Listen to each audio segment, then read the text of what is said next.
What is the difference between Korean beauty and Japanese beauty? Understanding the Japanese beauty consumer and their behaviors was one of the areas I deep dived on this week's episode of the Barefaced podcast. When I was in Japan, I of course had to have a facial for entirely research purposes. My facialist was actually a Korean expat living in Japan and explained to me that the key difference is that K-beauty, Korean beauty, is all about innovation. She said that Koreans are always willing to try the latest and the greatest in the name of improving their skin, while the Japanese are far more careful, cautious, and skeptical. And she said that trends in Japanese beauty are always based around products being clean and simple. My facialist also mentioned that she'd observed a growing interest in vegan beauty. And this is crazy for two reasons. Because first of all, as I explained in the podcast and in past TikToks, Japanese beauty brands were really focusing on growing in China. And in China until 2021, there was mandatory animal testing. So it makes a lot of sense that only 1 to 3% of new products launching in Japan between 2016 and 2020 were vegan. But the other thing that's really interesting for vegan beauty in Japan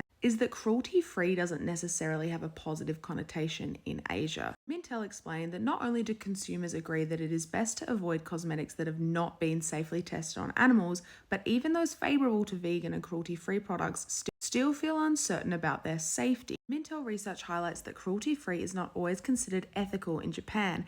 As such, it's key to give consumers a sense of security by correctly communicating information on alternative testing methods. Obviously, cruelty-free has almost an entirely positive connotation in the West. This was one of the really interesting differences about Japanese consumer behavior and perspectives that I looked at in this episode. So if you find this interesting and want to learn more, be sure to check it out.